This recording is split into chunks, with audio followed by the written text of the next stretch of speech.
Welcome to our second module for mega events inside the FIFA World Cup. This time we talk about what it takes to plan for the FIFA World Cup. Many host nations are driven by multiple motivations that can either be event-based or long-term. Event-based motivations very much focus on the month that the event is held in the country. So it will raise the prestige of the host nations. It will grant great visibility throughout the world for global media attention on that nation, and it will increase commercial returns short-term through tourism. Longer-term benefits can include urban redevelopment that are either right around the stadia that are newly constructed or renovated. These could include parks, commercial developments, housing, brownfield reuse, but every now and then host cities really use the event itself as a driver to redevelop large parts of their city. Another long-term benefit can include transportation infrastructure like road, public transport, and especially airports for the FIFA World Cup that need to be made ready for the many visitors that arrive to the country. Bidding for the FIFA World Cup usually is a rotation of the soccer confederations when the World Cup is awarded. Just now, the bidding, however, opened to all regions except for the two most recent ones. The award to the Brazilian FIFA World Cup started in 2003 when FIFA identified South America as the host continent. Brazil's bid was made in 2007 and was the only one that came to FIFA. However, Argentina and Colombia were in the running but withdrew their bids over the course of the bidding process.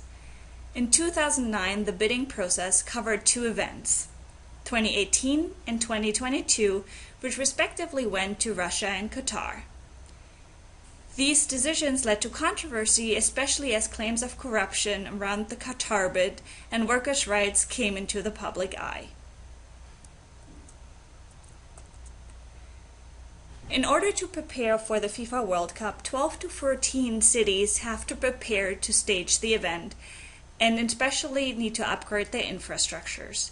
These include built environments like the Identity of Space, headquarters for the FIFA as well as for the media, open spaces like parks and plazas for the fun events and the festival events for the games.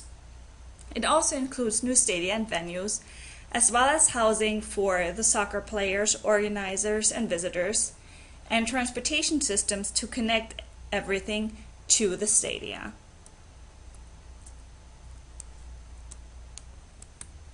When winning the bid, host cities have to prepare their stadia and cities according to FIFA guidelines.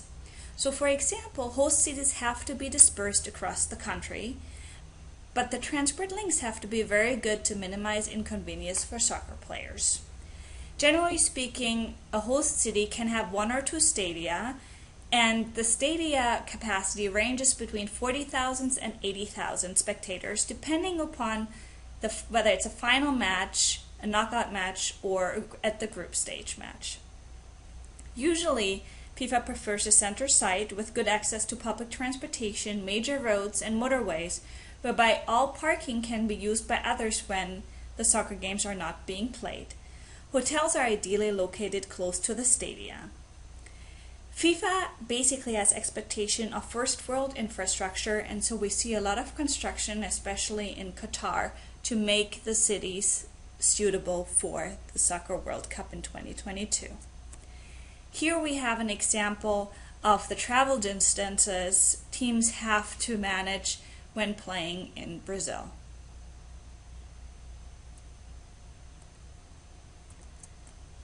This is an example of the construction site in Sao Paulo that was really kind of a Sirtaki principle where most of the construction happened right before the opening match. And here is an example of the new bus rapid transit system that is being implemented across Brazilian cities to transport passengers from airports and hotels to the stadia. Planning for the FIFA World Cup in Brazil was very much plagued by delays and fears that the South American host nation would not be ready to stage the cup.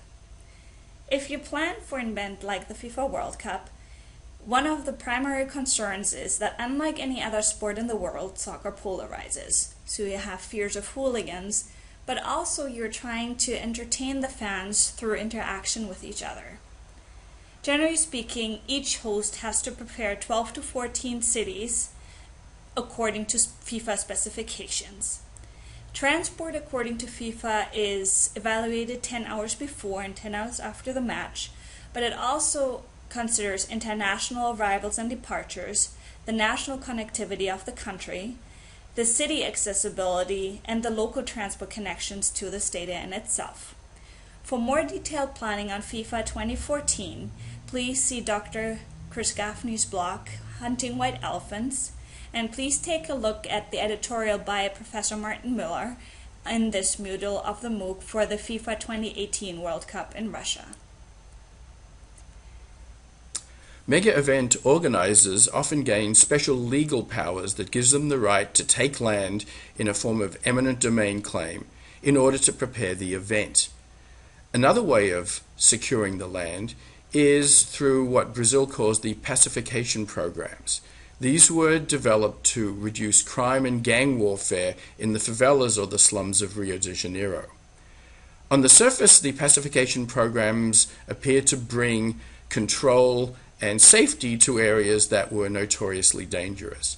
However, critics point out that the use of police and the military to reduce crime comes at a high cost of lost rights and freedom for the residents.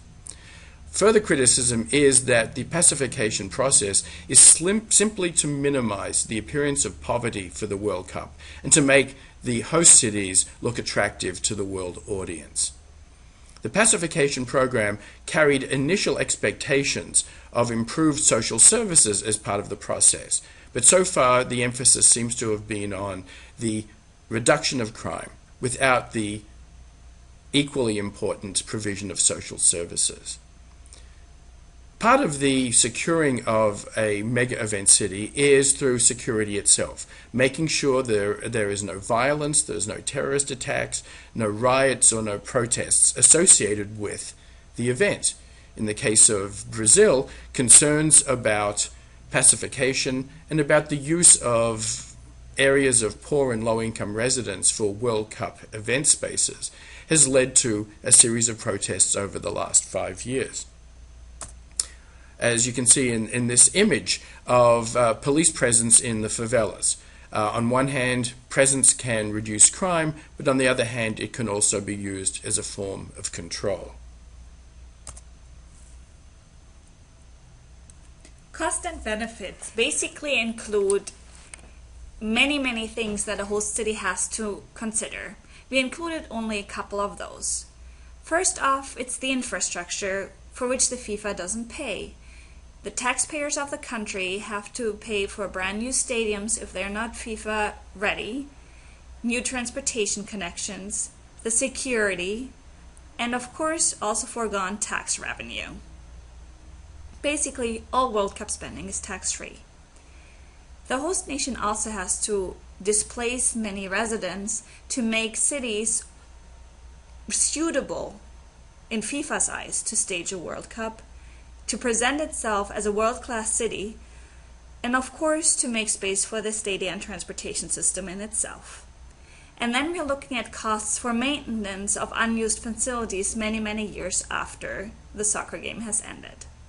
Benefits, of course, include, again, visibility, prestige of the country, capacity to stage future events on the same sites, and improved urban infrastructure if it's well planned. Important, however, is very much to identify who benefits and who pays.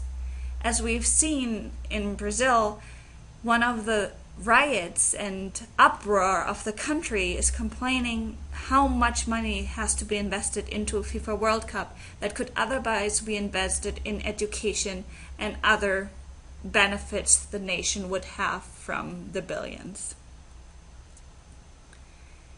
Now to close off our MOOC, we have a partnership with Tyler and Francis and are able to offer some journal articles which you can see below.